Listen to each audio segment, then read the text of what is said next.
আচ্ছা, আমরা এখন হচ্ছে কেমিস্ট্রি দেখব।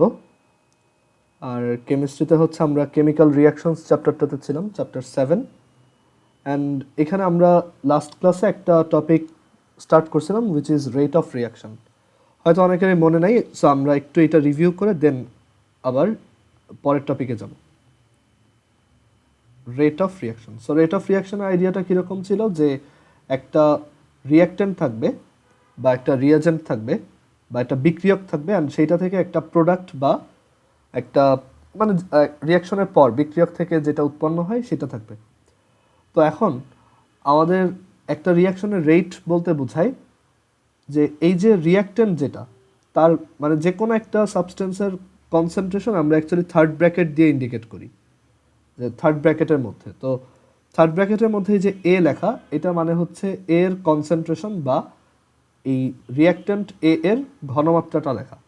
তো এইটা যদি ধরো ডেল টি টাইমের মধ্যে ডেল এ অ্যামাউন্ট চেঞ্জ হয়, ডেল দিয়ে আমরা অ্যাকচুয়ালি চেঞ্জ বোঝাই, তাহলে এই চেঞ্জটা নেগেটিভটাই হচ্ছে আমাদের rate of reaction. Rate of reaction. আর তোমার প্রোডাক্ট দিয়ে যদি চিন্তা করি, প্রোডাক্টের ক্ষেত্রে এটা হচ্ছে যে প্রোডাক্টের কনসেন্ট্রেশনের চেঞ্জ ডিভাইডেড বাই ডেল টি।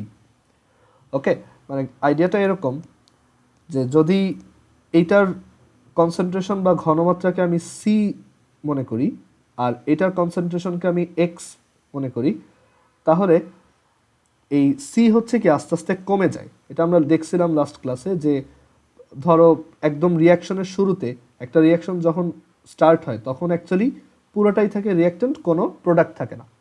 তো প্রথমে হচ্ছে এটার কনসেন্ট্রেশন সাপোজ C1, যখন টাইম হচ্ছে T1, তখন এটার কনসেন্ট্রেশন হচ্ছে C1, এটার কনসেন্ট্রেশন হচ্ছে সাপোজ X1।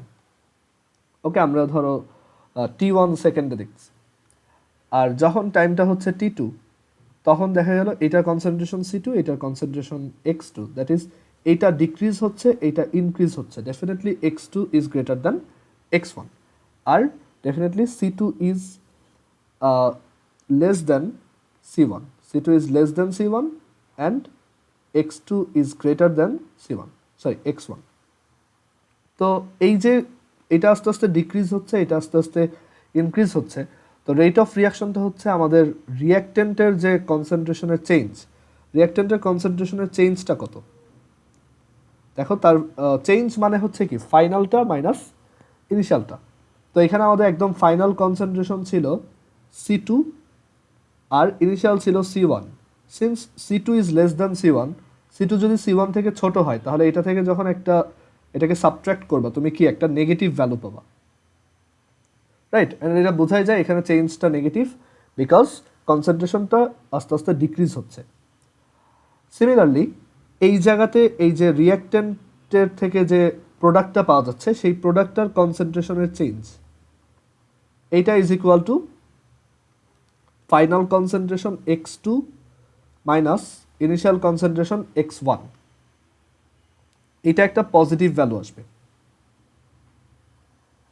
ওকে, তো পজিটিভ ভ্যালু আসবে কেন? কারণ X2 হচ্ছে একটা লার্জার ভ্যালু দেন X1, সো এটা একটা পজিটিভ ভ্যালু আসবে।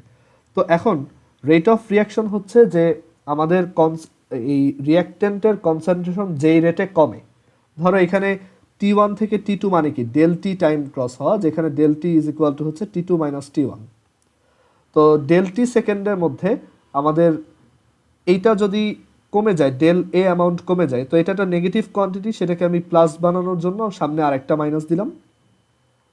তো ডেল টি সেকেন্ডে আমাদের রিয়াক্ট্যান্টের কনসেন্ট্রেশন কমে যায় এত, তাহলে এটার এই ডিক্রিজিং রেটটা কত, পার সেকেন্ডে কত করে কমতেছে, সেটা হচ্ছে 1 সেকেন্ডে তাহলে কমবে, এটা ইউনিটারি মেথড দিয়ে বলা যায় এত। সো সেটাই হচ্ছে এখানে লেখা, এটাই rate of reaction. And rate of রিয়াকশনের আরেকটা ডেফিনেশন আমরা বলছিলাম, সেটা হচ্ছে যে প্রোডাক্টের কনসেন্ট্রেশনটা কত রেটে ইনক্রিজ হয়। সো সেটা অলরেডি একটা পজিটিভ ভ্যালু, সো এখানে বাই ডিফল্ট আগে থেকে একটা প্লাস আছে, plus del b by del t. And আমরা একটা গ্রাফ দেখছিলাম, তোমার হয়তো মনে আছে, যে এখন একটা কনসেন্ট্রেশন ভার্সেস টাইম গ্রাফ দেখছিলাম। এটা যদি কনসেন্ট্রেশন হয় আর এটা যদি টাইম হয়, তখন টাইমের সাথে সাথে আমার রিঅ্যাক্ট্যান্টের কনসেন্ট্রেশন হচ্ছে আস্তে আস্তে কমে এরকম, আর প্রোডাক্টের কনসেন্ট্রেশন 0 থেকে আস্তে আস্তে ইনক্রিজ হয়। আর আমরা আরও দেখছিলাম যে ধরো আমরা যদি যে কোনো দুইটা টাইম চুজ করি, ধরো একটা হচ্ছে T1, একটা হচ্ছে T2, এটা হচ্ছে প্রোডাক্টের লাইনটা বা কার্ভটা, আর এটা হচ্ছে রিঅ্যাক্ট্যান্টের কার্ভটা। রিঅ্যাক্ট্যান্ট আস্তে আস্তে কমতেছে আর প্রোডাক্টেরটা আস্তে আস্তে বাড়তেছে। তো এই রিঅ্যাক্ট্যান্টের এই পজিশনটা হচ্ছে C1, একটু ওয়েট, আর রিঅ্যাক্ট্যান্টের এই পজিশনটা হচ্ছে C2। তো এখানে দেখো C1 থেকে C2 ছোট, কমে গেছে, আর প্রোডাক্টের জন্য এই জায়গাটা হচ্ছে X1 আর এটা হচ্ছে X2।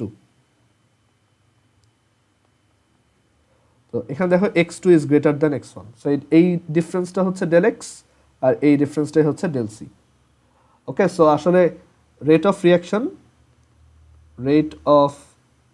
রিয়াকশন এটা হচ্ছে simply minus del c by del t or plus del x by del T.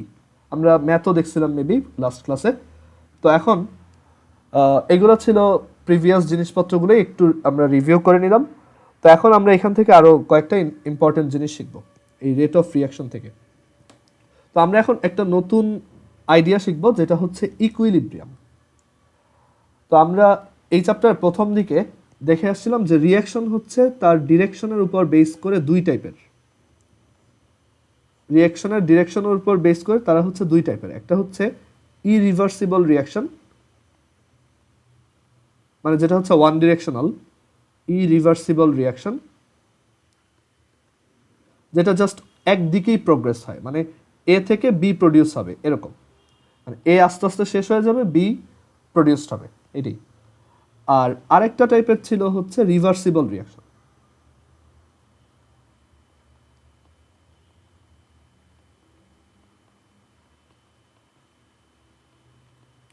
Reversible reaction হচ্ছে এরকম যে এখানে রিঅ্যাক্ট্যান্ট থেকে যেরকম প্রোডাক্ট প্রডিউসড হয়, সিমিলারলি প্রোডাক্ট থেকে অনেক সময় রিঅ্যাক্ট্যান্ট প্রডিউসড হয়, মানে দুইটাই সাইমালটেনাসলি চলতে থাকে। ওকে, তো এই রিভার্সিবল রিয়াকশনগুলোর ক্ষেত্রে ইকুইলিব্রিয়াম বলতে একটা সিচুয়েশন আছে। মানে ইরিভার্সিবল রিয়াকশনের ক্ষেত্রে ইকুইলিব্রিয়াম বলতে কিছু নাই, বাট রিভার্সিবল রিয়াকশনের ক্ষেত্রে ইকুইলিব্রিয়াম একটা টার্ম আছে। ইকুইলিব্রিয়াম বা এটা হচ্ছে সাম্যাবস্থা। তো এখন রিভার্সিবল রিয়াকশনে এই ইকুইলিব্রিয়াম ফেজটাকে কি বোঝায় ইকুইলিব্রিয়াম ফেজটা কি বোঝায়? তো ইকুইলিব্রিয়াম বলতে আমরা কি বুঝি, যে কোনো একটা জিনিস ধরো ইকুইলিব্রিয়ামে আছে মানে সে একদম স্টেবল আছে। তো এই রিয়াকশনের ক্ষেত্রেও আইডিয়াটা অনেকটাই সেম, যে তুমি যদি একটা ইকুইলিব্রিয়াম রিচ করা এই রিয়াকশনকে দেখো, ধরো এ থেকে বি, এটা একটা রিভার্সিবল রিয়াকশন, মানে একটা বাই ডিরেকশনাল রিয়াকশন, মানে দুই দিকেই হয়। তো তুমি যখন এই রিয়াকশনটা হইতে দেখবে কিছুক্ষণ পর এই রিয়াকশনটা কোনো দিকেই প্রোগ্রেস হচ্ছে না। হয়তো তুমি প্রথমে দেখছিলা এ আস্তে আস্তে বি এর দিকে যাচ্ছে, বাট একটু পর দেখলা রিয়াকশনটা যেন স্টপ হয়ে গেছে। তো এই ইকুইলিব্রিয়ামে তোমার মনে হবে যে এই রিয়াকশনটা স্টপ হয়ে গেছে, মানে মনে হবে যে এটা হচ্ছে স্টপড। ওকে, মানে এটা হচ্ছে অ্যাপারেন্টলি স্টপড, বাট অ্যাকচুয়ালি এটা স্টপড না, অ্যাকচুয়ালি এটা রানিং। ওকে, একটা রিভার্সিবল রিয়াকশন ইকুইলিব্রিয়াম কন্ডিশন যদিও অ্যাপারেন্টলি দেখে মনে হয় যে এটা স্টপ হয়ে গেছে, বাট অ্যাকচুয়ালি ওই রিয়াকশনটা দুই দিকেই চলতেছে। বাট কেন স্টপড মনে হয়? তো এই রিভার্সিবল রিয়াকশনে কখন ইকুইলিব্রিয়াম অ্যাচিভড হয় সেটা আমরা একটু বোঝার ট্রাই করি। তো রিভার্সিবল রিয়াকশন অ্যাকচুয়ালি এ থেকে যেমন, মানে আমাদের রিঅ্যাক্ট্যান্ট থেকে যেমন প্রোডাক্ট প্রডিউসড হয়, সিমিলারলি প্রোডাক্ট থেকেও আবার রিঅ্যাক্ট্যান্টটা প্রডিউসড হয়, দুইটা রিয়াকশনই একসাথে চলে। তো এই প্রথম যে রিয়াকশনটা ধরো এ আর দেন এখানে একটা ডাবল অ্যারো, দেন এটা হচ্ছে বি, এটা একটা রিভার্সিবল রিয়াকশন, মানে এটা দুই দিকেই চলে। তো এ থেকে বি এই রিয়াকশনটাকে আমরা বলি এই reversible রিয়াকশনের forward reaction.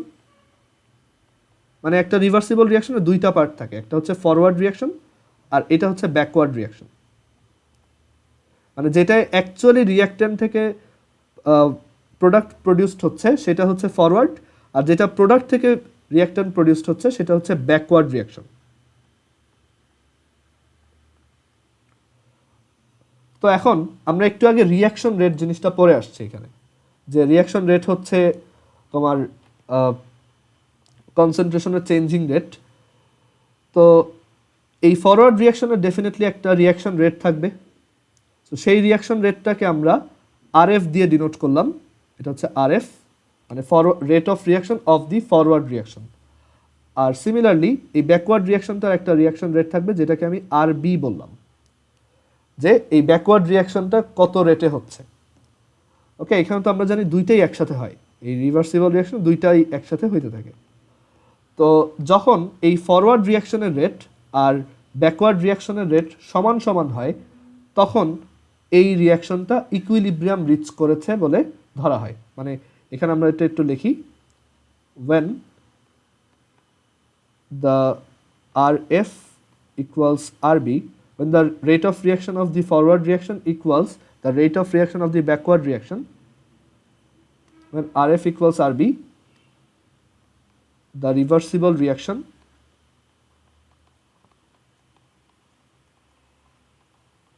has reached equilibrium. And equilibrium এমন একটা অবস্থা ও ওইখান থেকে সহজে ইকুইলিব্রিয়াম ব্রেক করতে চায় না। মানে একবার যদি দুইজনের রেটটা সমান হয়ে যায় ওরা ওইভাবেই থাকে সব সময়, সারা জীবন ওইভাবেই থাকে। তো রিভার্সিবল রিয়াকশন তখনই ইকুইলিব্রিয়াম রিচ করে যখন তাদের রেট অফ চেঞ্জটা সেম সেম হয়। একটা ফরওয়ার্ড রিয়াকশন আর একটা ব্যাকওয়ার্ড রিয়াকশন, দুইটার রেট অফ চেঞ্জটা রেট অফ রিয়াকশনটা যখন সেম সেম, সেটাকেই আমরা বলি যে এই রিয়াকশনটা ইকুইলিব্রিয়াম রিচ করছে। বাট অ্যাকচুয়ালি এই রিয়াকশনটা কিন্তু স্টপ হয় নাই। আমরা যেভাবে ধরো একটা রিভার্সিবল রিয়াকশনের এক্সাম্পল যদি দিই, হাইড্রোজেন আর হচ্ছে iodine, hydrogen gas iodine gas, এখান থেকে একটা রিভার্সিবল রিয়াকশন পাওয়া যায় 2HI, হাইড্রোজেন আয়োডাইড, এইরকম একটা রিভার্সিবল রিয়াকশন দেখা যায়। তো এইটা যদিও মানে যখন ইকুইলিব্রিয়াম রিচ করে তখন মনে হয় যে রিয়াকশনটা স্টপ হয়ে গেছে, মানে দুইটাই সেম রেটে চলতে থাকে, তো এর জন্য বোঝা যায় না যে এই রিয়াকশনটা আসলে চলতেছে। মানে যেটা হয় ধরো 1 সেকেন্ডে ও হচ্ছে ধরো এটা 5 মোল প্রডিউস করলো এই পাশে, বাট যেহেতু একই রেটে চলতেছে এটা যেই 5 মোল প্রডিউস করবে ও এই পাশে আবার ওই 5 মোল ভেঙে এই কিছু H2 আর I2 প্রডিউস করবে, এক্স্যাক্টলি ওই 5 মোল। ওকে, মানে কনসেন্ট্রেশনের কোনো চেঞ্জ হবে না। সো আবার ওই এক্সট্রা 5 মোল 2HI বানাবে, আবার এই 2HI ভেঙে গিয়ে H2 প্লাস I2 বানাবে। সো এইভাবে চলতেই থাকবে। আসলে রিয়াকশনটা কিন্তু কন্টিনিউয়াসলি চলতেছেই, বাট আমাদের কাছে ওই দুইটা স্পিড সেম হওয়াতে মনে হবে যে ওরা হয়তো স্টপড, বাট আসলে রিয়াকশনটা স্টিল দুই দিকেই চলতেছে। ওকে, তো একটা রিয়াকশন তখনই রিভার্সিবল রিয়াকশন তখনই ইকুইলিব্রিয়াম হয় যখন এই ফরওয়ার্ড রিয়াকশন রেট আর ব্যাকওয়ার্ড রিয়াকশন রেটটা হচ্ছে তোমার ইকুয়াল হয়। সো এটা আমরা একটু গ্রাফে দেখলে আরো ক্লিয়ার হবে। আচ্ছা, এটা রানি বল লিখছি কেন, হচ্ছে রানি। আচ্ছা, তো একটা রিভার্সিবল রিয়াকশন যে ইকুইলিব্রিয়াম রিচ করে সেটা আমরা একটু গ্রাফের মাধ্যমে দেখি। ধরো আমরা একটা গ্রাফ ড্র করতেছি যেটা হচ্ছে rate of reaction divided versus time. এই অ্যাক্সিসটা হচ্ছে রেট অফ রিয়াকশন আর এটা হচ্ছে টাইম। আচ্ছা, এখন তোমার একটা আইডিয়া আছে এরকম, এটাকে ল অফ ম্যাস অ্যাকশন বলে, যদিও এটা তোমাদের সিলেবাসে নাই। এটা হচ্ছে যে একটা রিয়াকশনের রেট হচ্ছে তোমার রিয়াক্টেন্টের অ্যামাউন্টের প্রপোর্শনাল। রিয়াক্টেন্ট যত বেশি দিয়ে স্টার্ট করবা ওই রিয়াকশনটার রেট তত বেশি হবে। সো ফরওয়ার্ড রিয়াকশনের ক্ষেত্রে দেখো আমরা একটা রিভার্সিবল রিয়াকশন নিয়ে কাজ করব যেখানে এ হচ্ছে আমাদের রিয়াক্টেন্ট, বি হচ্ছে প্রোডাক্ট। ফরওয়ার্ড রিয়াকশনের জন্য এ থেকে বি প্রডিউসড হয়। সো ইনিশিয়ালি পুরোটাই হচ্ছে এ, কারণ আমরা জানি প্রথমে আমরা শুধু রিঅ্যাক্ট্যান্ট নিয়ে স্টার্ট করি, প্রোডাক্ট খুবই কম থাকে বা একদমই থাকে না। সো ফার্স্টে ওর অ্যামাউন্ট যেহেতু অনেক বেশি, দ্যাটস ওয়াই ওর রেটটা অনেক বেশি। দ্যাট মিনস এই ফরওয়ার্ড রিয়াকশনটার রিয়াকশন রেট ইনিশিয়ালি অনেক হাই, বাট আস্তে আস্তে কী হবে, এগুলা বিতে কনভার্ট হইতেছে, এর অ্যামাউন্ট কমতেছে, আর এই ফরওয়ার্ড রিয়াকশনের রেটও, যেহেতু এটা হচ্ছে রিয়াক্ট্যান্টের কনসেন্ট্রেশন, সো যেহেতু রিয়াক্ট্যান্ট কমে আসতেছে, এই ফরওয়ার্ড রিয়াকশনটার রেটও আস্তে আস্তে কমবে। মানে এই গ্রাফটা দেখতে এরকম হবে যে একদম শুরুতে আমার এই ফরওয়ার্ড রিয়াকশন রেটটা মানে RF সে অনেক বেশি ছিল, দেন আস্তে আস্তে এটা কমতেছে।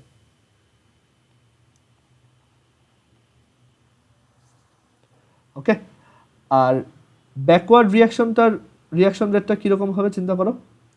ব্যাকওয়ার্ড রিয়াকশন হচ্ছে ঠিক উল্টাটা, বি থেকে এ, এখানে রিয়াক্ট্যান্ট হচ্ছে বি। ব্যাকওয়ার্ড রিয়াকশনের ক্ষেত্রে রিয়াক্ট্যান্ট হচ্ছে অরিজিনাল রিয়াকশনের প্রোডাক্টটা। তো ইনিশিয়ালি ও কি একদম জিরো ছিল, তো ব্যাকওয়ার্ড রিয়াকশনে দেখো এই রিয়াকশনের জন্য রিয়াক্ট্যান্ট যেহেতু বি, আর ইনিশিয়ালি সে যেহেতু একদম জিরো ছিল, তাই ইনিশিয়ালি তার রেটটাও কি ছিল, জিরো। সো একদম ইনিশিয়ালি আমাদের রিয়াকশন রেটটা হচ্ছে জিরো, মানে ব্যাকওয়ার্ড রিয়াকশন রেটটা হচ্ছে জিরো। আর যত টাইম যাবে আস্তে আস্তে আমরা জানি আস্তে আস্তে হচ্ছে এই যে এ থেকে যেহেতু বি প্রডিউস হচ্ছে, সো বি এর অ্যামাউন্টটা আস্তে আস্তে বাড়তেছে, রাইট? কারণ আস্তে আস্তে বিটা বাড়বে, কারণ একটা reversible reaction fine, but actually reactant হচ্ছে এ আর প্রোডাক্ট হচ্ছে বি। এ থেকে বি প্রডিউস হবে, আবার কিছুটা এও প্রডিউসড হবে। ওকে, সো এখানে বি এর অ্যামাউন্টটা যেহেতু আস্তে আস্তে বাড়তেছে, সো রিয়াকশন রেটটাও তার আস্তে আস্তে বাড়তেছে।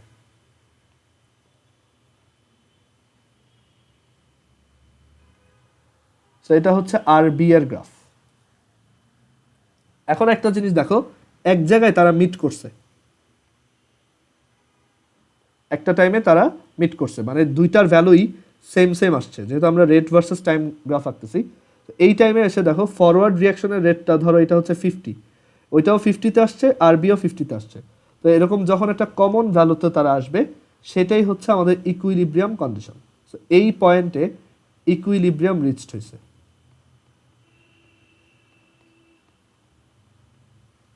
অ্যাকচুয়ালি দেখা যায় সব রিভার্সিবল রিয়াকশনই একসময় ইকুইলিব্রিয়াম রিচ করেই। ওকে, সো এই পয়েন্টটা হচ্ছে ইকুইলিব্রিয়াম, অ্যান্ড ইকুইলিব্রিয়াম খুবই স্টেবল একটা জায়গা। এখানে দেখা যায় মানে একবার যদি ইকুইলিব্রিয়াম রিচ হয়, তারপর আর তারা সহজে নন ইকুইলিব্রিয়ামে যায় না। ওকে, সো ইকুইলিব্রিয়াম হচ্ছে সেই জায়গা যেখানে ফরওয়ার্ড রিয়াকশনের রেট আর ব্যাকওয়ার্ড রিয়াকশনের রেটটা এক্স্যাক্টলি সেম। এখন এই ইকুইলিব্রিয়ামের কিছু চেঞ্জ আনা যায়। ইকুইলিব্রিয়াম যদিও অনেক স্টেবল, আমরা বলছি যে ইকুইলিব্রিয়ামের এটা চেঞ্জ করা যায় না, বাট ইকুইলিব্রিয়াম অ্যাকচুয়ালি মানে ইকুইলিব্রিয়াম থেকে এটাকে আমরা একটু স্লাইটলি চেঞ্জ করতে পারি। তো সেটার জন্য আমরা যেই জিনিসটা শিখবো সেটা হচ্ছে লা শাতেলিয়াস প্রিন্সিপাল। ওকে, সো আমরা ইকুইলিব্রিয়ামটা যদি বুঝি এবার, তাহলে আমরা দেখবো লা শাতেলিয়াস প্রিন্সিপাল। লা শাতেলিয়াস প্রিন্সিপাল।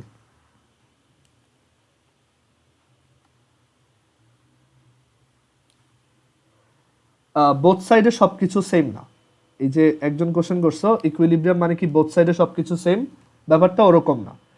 এটা হচ্ছে বোথ সাইডের রেটটা সেম, মানে এ থেকে বি প্রডিউস হচ্ছে, ধরো এ হচ্ছে 50, ওকে, অ্যান্ড দেখা গেল এ থেকে এই যে বি প্রডিউস হয়েছে, বি হচ্ছে ধরো ইনিশিয়ালি ছিল 10, তো কিছুক্ষণ পর দেখা গেছে এ একটু কমে গেছে আর বি একটু বেড়ে গেছে। ধরো এটা একটা রিভার্সিবল রিয়াকশন, সরি, এ হচ্ছে ধরো 25 আর দাঁড়াও এ হচ্ছে 25 আর বি হচ্ছে, বিও ধরো কমেই গেছে, যদিও বি বেড়ে যাওয়ার কথা, বাট ধরো এখানে একটু জাস্ট এক্সাম্পল দেওয়ার জন্য বলতেছি। তো বি হচ্ছে 5 হয়েছে, তো এখানে দেখো এটাও হাফ হয়ে গেছে, মানে রেটটা হচ্ছে হাফ, এটাও হাফ হয়ে গেছে। দুই সাইডে অ্যামাউন্ট কিন্তু সেম না, বাট দুইজনের চেঞ্জিং রেটটা সেম। সো ইকুইলিব্রিয়াম হচ্ছে সেই জায়গা যেখানে দুই সাইডের রেট অফ চেঞ্জটা সেম সেম, বাট যেটাতে তোমার দুই সাইডের অ্যামাউন্টটা সেম হওয়া লাগবে না, ওইখানে হচ্ছে ফরওয়ার্ড রিয়াকশনের রেট আর ব্যাকওয়ার্ড রিয়াকশনের রেটটা সেম হবে। ওকে, সো এখানে কিন্তু অ্যামাউন্টের সাথে কোনো কিছু নাই। আচ্ছা, এবার আমরা দেখি লাসাতেলিয়াস প্রিন্সিপাল।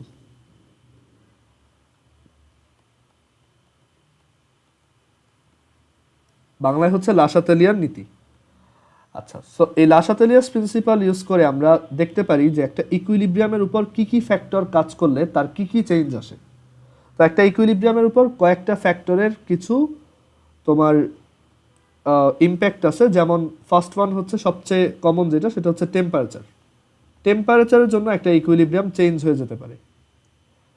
তারপর আরেকটা হচ্ছে প্রেশার। প্রেশার প্রেশারে এটা only applicable for gas reactants. Only applicable, এটা খুব ভালো মতো মনে রাখবা, এটা হচ্ছে only applicable for gas reactants and products. Solid বা লিকুইডের জন্য প্রেশারের ইফেক্টটা কাজ করে না। আর 3 নাম্বারটা হচ্ছে amount of reactant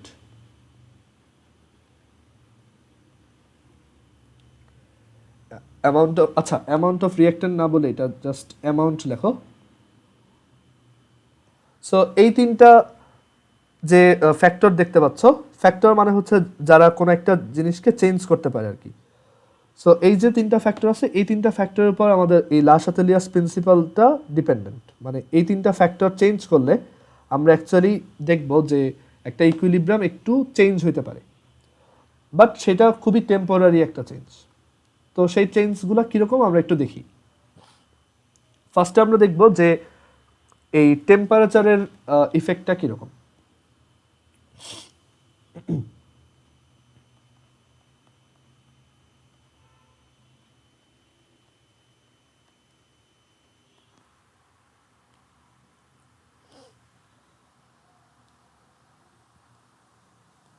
so temperature এফেক্টটা হচ্ছে এরকম যে ধরো আমরা জানি হিটের উপর বেস করে দুই ধরনের রিয়াকশন আছে। একটা হচ্ছে এক্সোথার্মিক, যারা হিট বের করে দেয় বা তাপ উৎপাদী, আর সেকেন্ডটা হচ্ছে এন্ডোথার্মিক। সো দুই ধরনের রিয়াকশনের টেম্পারেচার এই ইফেক্টটা দুই টাইপের। আমরা প্রথমে একটু লিখবো এইগুলা, দেন আমরা একটা টেবিল বানাবো, ওইটাতে সবগুলো ইনফরমেশন একসাথে থাকবে। সো এক্সোথার্মিক হচ্ছে ডেল এইচ এর ভ্যালুটা লেস দ্যান 0, আর এন্ডোথার্মিক হচ্ছে ডেল এইচ এর ভ্যালুটা গ্রেটার দ্যান 0, যেখানে ডেল এইচ হচ্ছে রিয়াকশন হিট। পরের চ্যাপ্টারে এটা আবার আছে। আচ্ছা, তো এক্সোথার্মিক রিয়াকশনে তুমি যদি মানে একটা এক্সোথার্মিক রিয়াকশন সেটা ধরো অলরেডি ইকুইলিব্রিয়ামে আছে, তো সেইখানে তুমি যদি টেম্পারেচার ইনক্রিজ করো, তুমি যদি ধরো first of all temperature increase করো,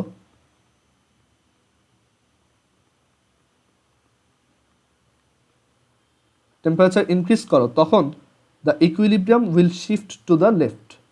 the equilibrium will shift to the left.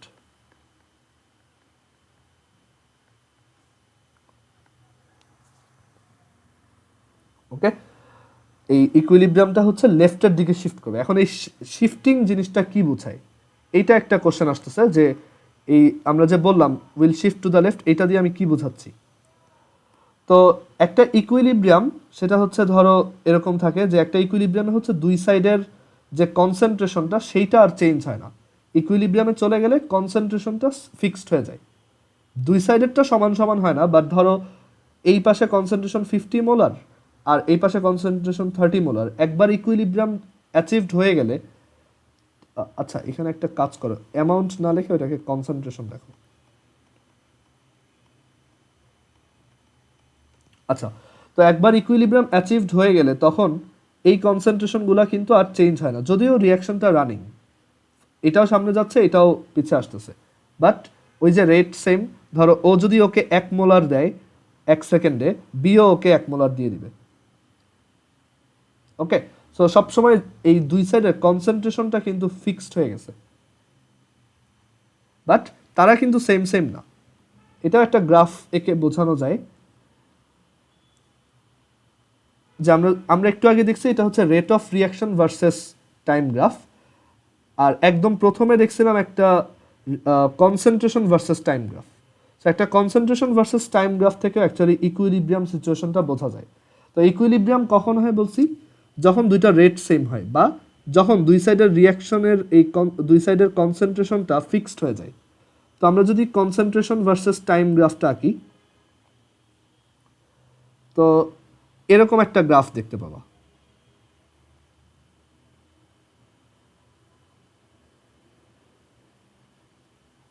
দেখো এই টাইমটার পর এটা এটা হচ্ছে আমাদের রিয়াক্টেন্টের কার্ভ, এটা হচ্ছে প্রোডাক্টের কার্ভ। দেখো একটা সার্টিন টাইমের পর দুইজনেরই কনসেন্ট্রেশন ফিক্সড হয়ে গেছে, রিয়াক্টেন্টের কনসেন্ট্রেশন আর কমতেছে না, প্রোডাক্টের কনসেন্ট্রেশনও আর বাড়তেছে না। সো এই জায়গাটা ইকুইলিব্রিয়াম ইন্ডিকেট করতেছে, মানে এই জায়গায় এই যে ইকুইলিব্রিয়াম অ্যাচিভড হইলো এটা এইভাবেই থাকবে। ইনফ্যাক্ট এরকম আরও দুইটা গ্রাফ আঁকা যায়, আমি জাস্ট একটা আঁকছি, ওই দুটাও একটু এখানে এঁকে ফেলি, দাঁড়াও।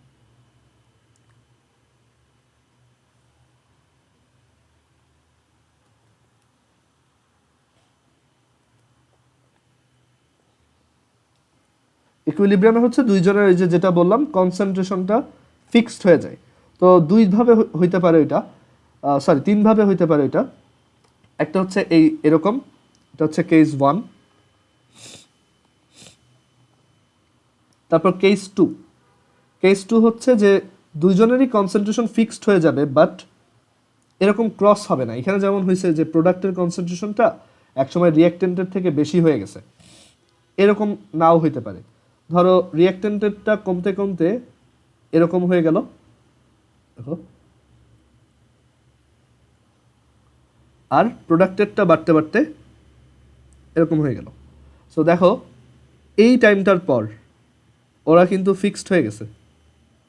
এটা হচ্ছে প্রোডাক্টের লাইনটা, এটা হচ্ছে রিয়াক্টেন্টের লাইনটা। সো আমরা যদি একটা কনসেন্ট্রেশন ভার্সেস টাইম গ্রাফ আঁকি আর সেটা যদি দেখতে এরকম হয়, সো এখান থেকে বোঝা যাচ্ছে যে এই টাইমটার পর ওরা হচ্ছে ইকুইলিব্রিয়াম রিচ করে ফেলছে, কারণ এখানে এসে ওরা ফিক্সড হয়ে গেছে, আর চেঞ্জ নাই। এইসব জায়গায় চেঞ্জ হচ্ছিল, দেখো এখানে প্রোডাক্টের কনসেন্ট্রেশন আস্তে আস্তে বাড়ছে, এখানে রিয়াক্টেন্টের কনসেন্ট্রেশন আস্তে আস্তে কমছে, একসময় দুইটা ফিক্সড হয়ে গেছে। সো এইটা হচ্ছে কেস 2 ইকুইলিব্রিয়াম অ্যাচিভমেন্টের।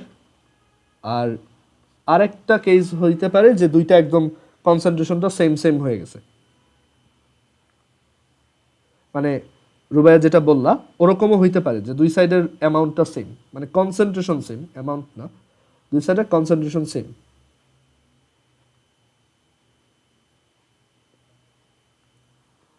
এটা হচ্ছে রিয়াক্ট্যান্ট, এটা হচ্ছে প্রোডাক্ট, বাট এটা একটা কনসেন্ট্রেশন ভার্সেস টাইম গ্রাফ।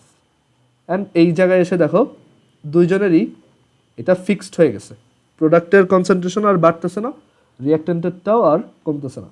এখন অনেকে যেটা ভুল ভাবে বা একটা মিসকনসেপশন ক্রিয়েট হয়, এই গ্রাফটা আর এই গ্রাফটা সেম, দুইটা কিন্তু ডিফারেন্ট। এইখানে তিনটা কেস হবে না এই গ্রাফটায়, কারণ এটা হচ্ছে একটা rate versus time graph. Rate versus time গ্রাফটা তো এক জায়গায় মিট করবেই, তাই না? কারণ কন্ডিশনটাই হচ্ছে যে ফরওয়ার্ড রিয়াকশন রেট আর ব্যাকওয়ার্ড রিয়াকশন রেটটা ইকুয়াল ইকুয়াল হইতে হবে। আর এইটা হচ্ছে একটা কনসেন্ট্রেশন ভার্সেস টাইম গ্রাফ। তো কনসেন্ট্রেশন ভার্সেস টাইম গ্রাফে নট নেসেসারি তাদেরকে সেম হইতে হবে, সেম হইলে ভালো, হয়তো এই যে সেম হয়েই ইকুইলিব্রিয়াম অ্যাচিভ করছে সেটা ব্যাপার না। বাট এইখানে মেইনলি যেটা দেখতে হবে যে কোন জায়গায় গিয়ে কনসেন্ট্রেশন চেঞ্জটা জিরো হয়ে গেছে। দেখো এখানে রিয়াক্টেন্ট আর কমতেছে না, প্রোডাক্টের কনসেন্ট্রেশন এখানে আর কমতেছে না, আবার এইখানেও তাই, আবার এখানেও তাই। সো এইটা আর ওইটা কিন্তু কমপ্লিটলি ডিফারেন্ট গ্রাফ, দুইটা আলাদা জিনিস মিন করে। এটা হচ্ছে রেটের চেঞ্জটা ইন্ডিকেট করতেছে আর এটা হচ্ছে কনসেন্ট্রেশনের চেঞ্জটা ইন্ডিকেট করতেছে। সো তিনটা কেস হতে পারে ইকুইলিব্রিয়াম অ্যাচিভমেন্টের, বাট সহজভাবে বললে দুইজনের কনসেন্ট্রেশনটা ফিক্সড হয়ে যাবে, ওকে, কনস্ট্যান্ট হয়ে যাবে, এরপর আর চেঞ্জ হবে না।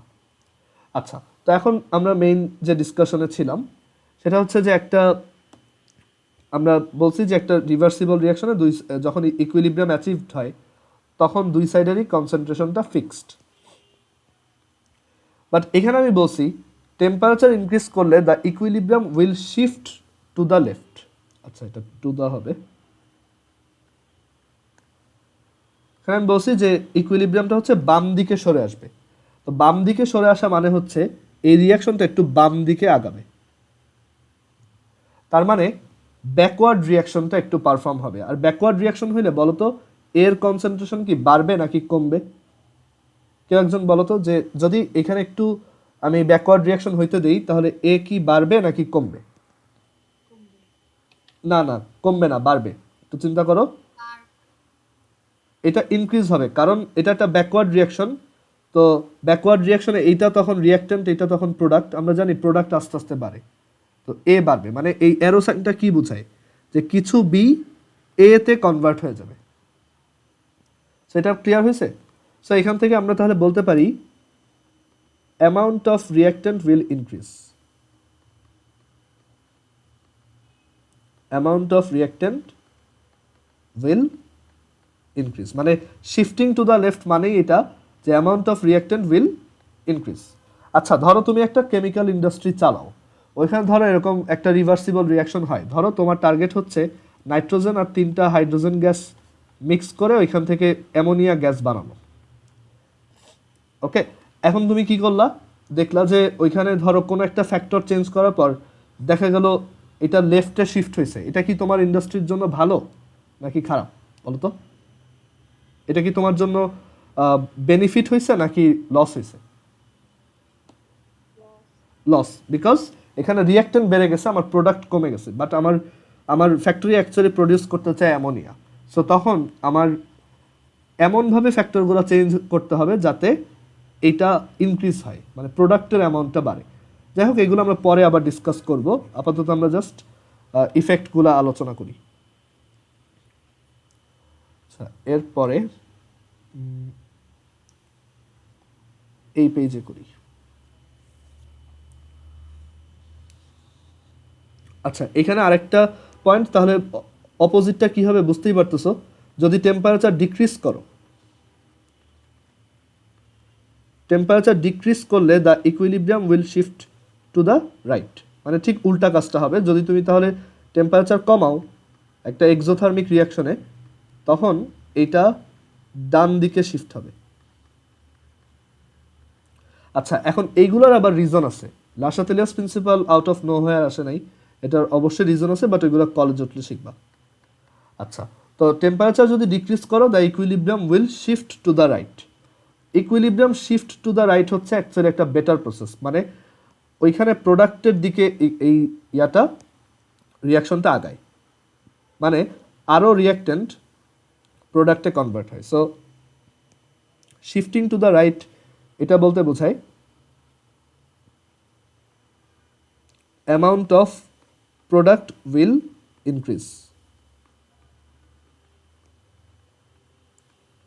আচ্ছা এখানে আরও বলে দেওয়া উচিত যে অ্যামাউন্ট অফ প্রোডাক্ট মানে শিফটিং টু দ্য লেফটের ক্ষেত্রে রিয়াক্ট্যান্ট ইনক্রিজ হয় আর প্রোডাক্ট ডিক্রিজ হয়।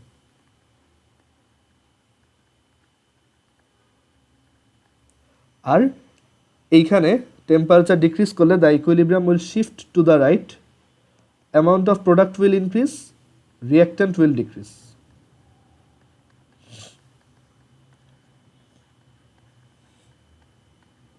সো এই হচ্ছে এক্সোথার্মিক রিয়াকশনের টেম্পারেচারের ইফেক্ট। তো এন্ডোথার্মিকে কি হবে? ঠিক উল্টাটা, রাইট? মানে ঠিক সব কিছু উল্টায় যাবে। সো আমরা এই হুবহু সেম জিনিসটা কপি করব এখান থেকে।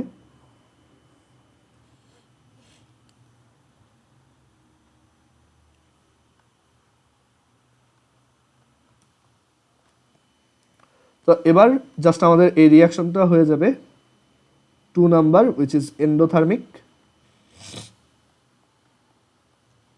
এটা হচ্ছে এন্ডো।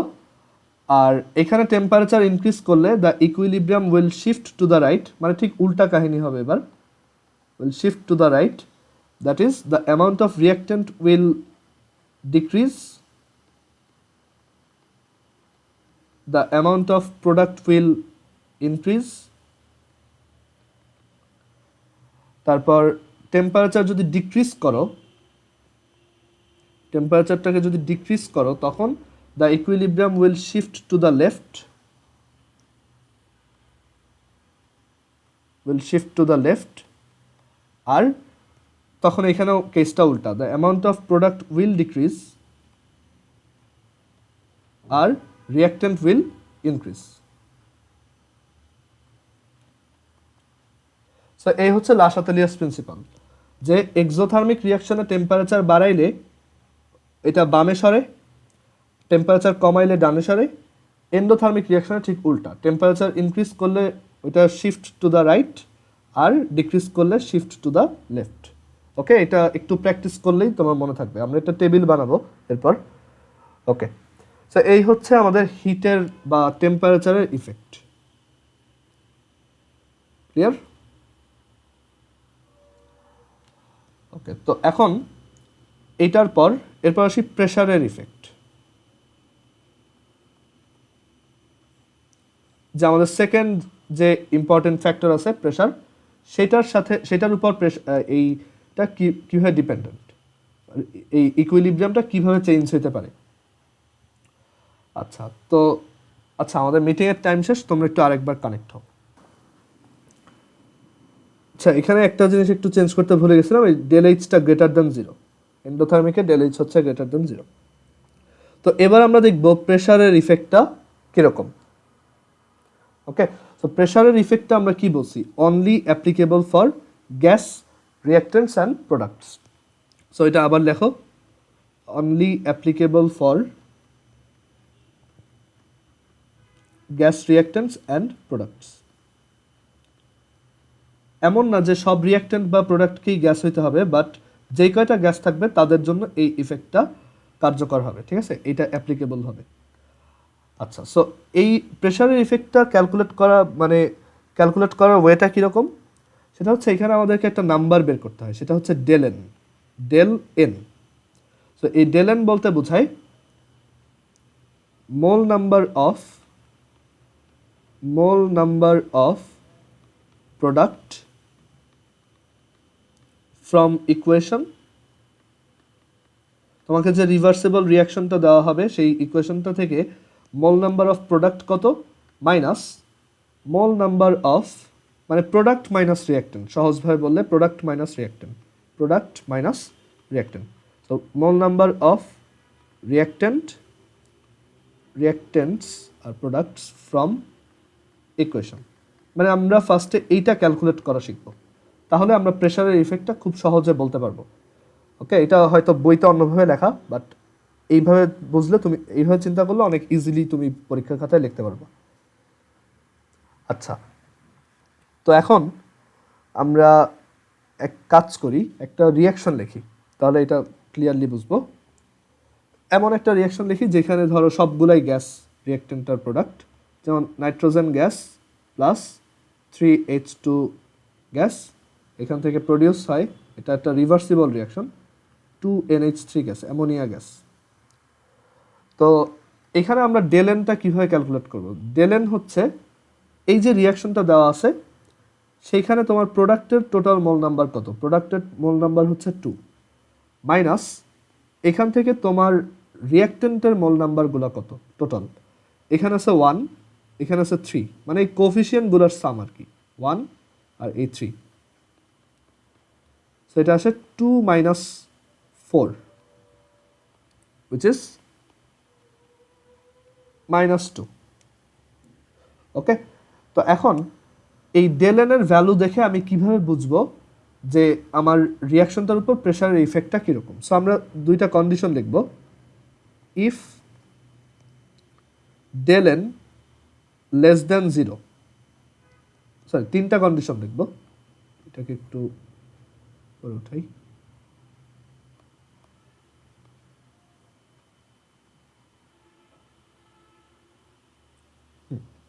সো তিনটা কন্ডিশনের মধ্যে ফার্স্ট ওয়ান হচ্ছে if ডেলেন less than 0,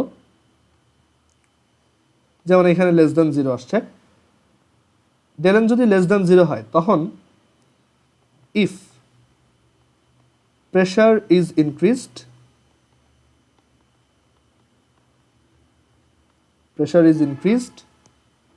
the reaction will move to the right. The reaction will shift বা move to the right. Okay, R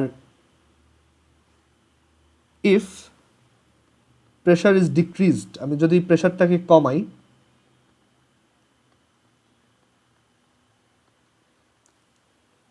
the reaction will shift to the left, shift to the left. Okay, obviously reason আছে কিছু, but ওইগুলা পরের ক্লাসের discussion, মানে আপার ক্লাসের discussion. But আমরা একটু মনে রাখবো যে প্রেশার যদি ইনক্রিজ করি তখন ডেলেন যদি লেস দ্যান 0 হয় তখন রিয়াকশনটা হচ্ছে রাইটের দিকে শিফট হবে। ওকে, আর প্রেশারটা যদি ডিক্রিজ করি তখন এটা হচ্ছে লেফটের দিকে শিফট হবে। তো ব্যাপারটা অনেকটা এরকম যে, আচ্ছা আমরা আরও 2টা কন্ডিশন লিখি তাহলে এটা বুঝতে পারবা, মানে এটা একটু শর্টকাট আছে বোঝার। সো 2 নাম্বার কেসটা কি? 2 নাম্বার কেসটা হচ্ছে ইফ ডেলেন ইজ গ্রেটার দ্যান 0, মানে ডেলেন যদি গ্রেটার দ্যান 0 হয়, একটা এক্সাম্পল দেওয়া যায়। ধরো এরকম, জাস্ট এইটার উল্টাটা, ধরো NH2NH3 গ্যাস, এটা থেকে নাইট্রোজেন গ্যাস আর হচ্ছে 3H2 গ্যাস। যদি ধরো এরকমভাবে রিয়াকশনটা দেওয়া থাকতো তখন কিন্তু ডেলেনের ভ্যালুটা পজিটিভ হইতো, 3 + 1 - 2 which is 2। সো এরকম কেসে আমাদের প্রেশারের ইফেক্টটা কেমন? সো ঠিক উল্টা, একটু আগে আমরা যা লিখছি ঠিক তার উল্টাটা। আমি এটাকেই কপি করব।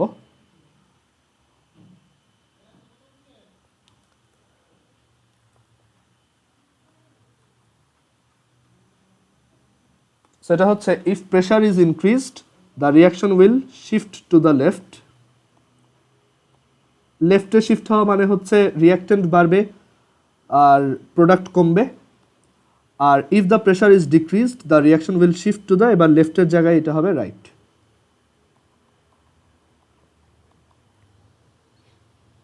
ওকে, আচ্ছা এখন একটা জিনিস দেখো, জাস্ট এই ইনক্রিজডের কেসটা দেখো।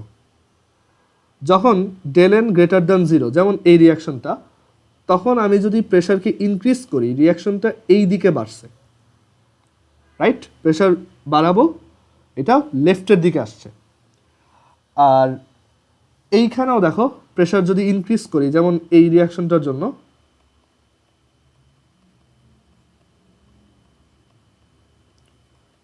সো এখানে ডেলেন হচ্ছে লেস দ্যান 0, এন্ড আমি যখন প্রেশারটা ইনক্রিজ করছি আমি বলছি the reaction will shift to the right, এই দিকে শিফট করতেছে।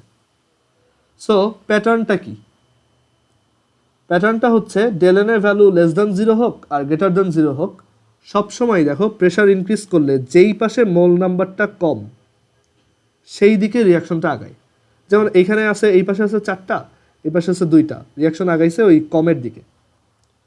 আবার এইখানেও এই পাশে 2টা, এই পাশে 4টা, রিয়াকশন আগাইছে ওই কমের দিকে। সো এইটা হচ্ছে একটা টেকনিক, যে এটা আমরা লিখে রাখবো তো, কারণ অনেক সময় এই ডেলেনের ব্যাপারটা হয়তো পরীক্ষা হলে ভুলেও যেতে পারো। তো তখন তুমি এভাবে মনে করবা যে increasing the pressure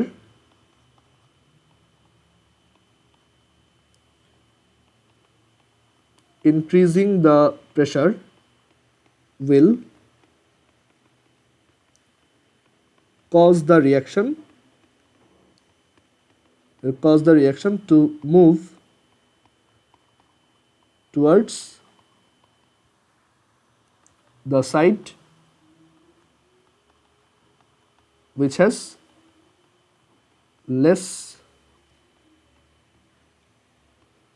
less moles of molecules.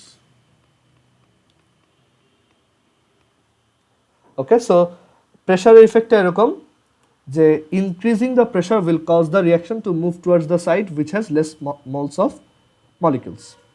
মানে আমি যখনই একটা রিয়াকশনে প্রেশার অ্যাপ্লাই করব সেটা সেই দিকেই বাড়বে বা সেই দিকেই তোমার শিফট হবে যেই সাইডে মোল নাম্বারটা কম। বাট এইখানে একটা কথা আছে, যে এই যে ডেল এন এর ভ্যালুটা একটু এই জায়গায় চেঞ্জ আনবো আমরা, নাম্বার অফ গ্যাসাস প্রোডাক্টস হবে এখানে। সলিড প্রোডাক্ট থাকলে সেটাকে আমরা কাউন্ট থেকে বাদ দিব। আবার এখানেও মোল নাম্বার অফ গ্যাসাস রিঅ্যাক্টেন্টস। একটা আমরা ট্রাই করি এরকম ডেল এন বের করা। ধরো এই রিয়াকশনটা carbon solid plus oxygen gas, reversible reaction.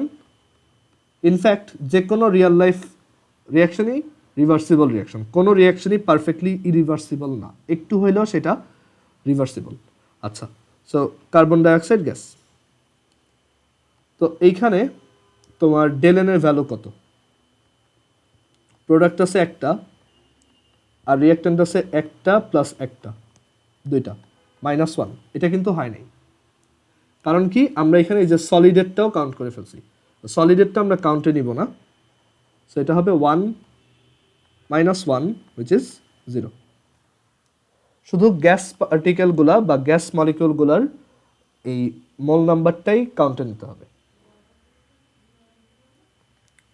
আচ্ছা, এখন একটা ইন্টারেস্টিং জিনিস দেখা যাচ্ছে যে ডেল এন এটা তো 0, ডেল এন 0 মানে দুই সাইডে মোল নাম্বার সমান, তাহলে আমি এই কন্ডিশন অনুযায়ী কোনো দিকেই যাব না, তাই না? Increasing the pressure will cause the reaction to move towards the side which has less moles of molecules. কোন দিকে যাব তাহলে? দুই সাইডেই তো সমান সমান। আবার এখানে আমরা কেস ওয়াইজ দেখছি, একটা হচ্ছে ডেল এন গ্রেটার দ্যান 0 আর একটা হচ্ছে ডেল এন লেস দ্যান 0। তো ডেল এন 0 সমান হলে কি হবে? এটাই হচ্ছে আমাদের থার্ড কেস। থার্ড কেসটা হচ্ছে if del n equals 0 there is no effect of pressure on this equilibrium, there is no effect, মানে তুমি প্রেসার বাড়াও বা কমাও কোনো সমস্যা নেই, there is no effect of pressure in this reaction or in this equilibrium, sorry, this equilibrium। যেমন আরেকটা এক্সাম্পল দেখা যাক, hydrogen gas plus iodine gas, reversible reaction 2HI। এখানে ডেল এন এর ভ্যালু এটা হচ্ছে 2 মাইনাস, দুইটাই গ্যাস, সো সবগুলাকেই কাউন্টে নিব, 2 - 2 which is 0। সো এই রিয়াকশনটায় তুমি প্রেশার বাড়াইলেও কিছু হবে না, কমাইলেও কিছু হবে না, এইখানে কোনো ইফেক্ট এখানে নাই। সো কনসেন্ট্রেশনের যে ইফেক্টটা, এটা আমরা নেক্সট ক্লাসে দেখব। আর আমাদের অ্যাকচুয়ালি এই চ্যাপ্টারটা শেষ, আর এক ক্লাস লাগবে বা আরও কম, তো এটা দেখে আমরা নেক্সট দিন এটা শেষ দিব। এরপর আমরা চ্যাপ্টার 8 ধরবো, দেন চ্যাপ্টার 8-এর পর 9, দেন অর্গানিক কেমিস্ট্রি। আচ্ছা, তো এখন এখানে আসি যে এই যে একটা স্পেশাল রিয়াকশন আছে nitrogen plus hydrogen ammonia gas, তো এটা অনেক কমন, এটা অনেক বেশি আসে। তো আমরা ওইটার কিছু মানে এই লাসাতেলিয়াস প্রিন্সিপাল ইউজ করে ওইটার ব্যাপারে কিছু কনক্লুশন দিব। মানে আমি যদি একটা অ্যামোনিয়া গ্যাস প্রডিউসিং ফ্যাক্টরি দিতে চাই, আমার কী কী জিনিস এনশিওর করতে হবে, এটা আমরা পরের ক্লাসে আবার একটু ডিসকাস করব, বাট এখানে আমরা একটু দেখি। সো এখানে সবাই হচ্ছে গ্যাসাস, ডেল এন হচ্ছে এখানে -1, -2। সো আমরা দেখে আসছি যে প্রেশার ইনক্রিজ করলে রিয়াকশনটা হচ্ছে সেই দিকে যায় যেই পাশে মোল নাম্বার কম। তো এই পাশে যেহেতু এখানে যেহেতু মোল নাম্বার কম, প্রেশার ইনক্রিজ করলে আমার জন্য ভালো, কারণ রিয়াকশনটা তখন ডান দিকে যাবে, আর ডান দিকে গেলে আমার অ্যামোনিয়া বেশি বেশি প্রডিউস হবে। সো আমি ওই ফ্যাক্টরিতে ট্রাই করব যাতে হাই প্রেশার দেওয়ার ব্যবস্থা থাকে। মানে আসলে ব্যাপারটা হচ্ছে এরকম যে এই রিয়াকশনটা যেখানে হবে সেখানে প্রেশারটা অনেক হাই রাখতে হবে। আর এই যে রিয়াকশনটা, এই যে N2 প্লাস 3H2 মিলে যে 2NH3 প্রডিউস হচ্ছে, এই রিয়াকশনটা কি এক্সোথার্মিক নাকি এন্ডোথার্মিক? তো আমরা একটু দেখি যে এটার রিয়াকশন হিটটা কীরকম। তো এই রিয়াকশনটা হচ্ছে একটা এক্সোথার্মিক রিয়াকশন। দাঁড়াও, আমি কি ঠিক বললাম? একটু চিন্তা করে নিই। হ্যাঁ, এটা হচ্ছে একটা এক্সোথার্মিক রিয়াকশন, যেখানে ডেল এইচটা হচ্ছে -92 কিলো জুল। ওকে, তো একটা এক্সোথার্মিক রিয়াকশনে আমরা জানি রিয়াকশন তখনই রাইট দিকে যায় যখন টেম্পারেচারটা ডিক্রিজ করা হয়, তাই না? টেম্পারেচার ইনক্রিজ করলে এক্সোথার্মিক রিয়াকশন হচ্ছে বাম দিকে সরে আসে। সো আমি চাই বেশি বেশি অ্যামোনিয়া প্রডিউস করতে, সো আমার এখানে টেম্পারেচারটা খুব কম রাখতে হবে। সো একটা অপটিমাম টেম্পারেচার রাখবো আর একটা হাই প্রেশার রাখবো, তখন দেখা যাবে যে আমার প্রোডাকশনটা সবচেয়ে ভালো হবে। ওকে, তো এই ছিল লাশাতেলিয়াস প্রিন্সিপাল। লাশাতেলিয়াস প্রিন্সিপালের এই কনসেন্ট্রেশন ইফেক্টটা খুবই সহজ, ওইটা আমরা নেক্সট দিন ব্রিফলি ডিসকাস করে দিব। আর কিছু কোশ্চেন দেখবো এখান থেকে, এই লাশাতেলিয়াস প্রিন্সিপাল থেকে কীরকম কোশ্চেন আসে। আর তোমাদের হচ্ছে এই যে আজকে যা যা পড়াইছে এগুলো সবই মানে এখানে নোট হয়ে আছে। সো আমরা এক কাজ করব, এটা আমি পিডিএফ বানাই তোমাদেরকে ওই প্রত্যেকটা ভিডিওর ওই ডেসক্রিপশন বক্সে তুমি এই পিডিএফগুলো পাবা। আর আরেকটা লিঙ্ক দিয়ে দেবো, ওইখানে তুমি সব পিডিএফগুলো অ্যাক্সেস করতে পারবে, মানে এখন থেকে এইভাবে চলবে আর কি। ওকে, সো আজকে তাহলে এই পর্যন্ত, আল্লাহ হাফেজ। তোমাদের আবার কালকে ক্লাস আছে। ওকে, এখন কয়েকদিন টানা ক্লাস হবে।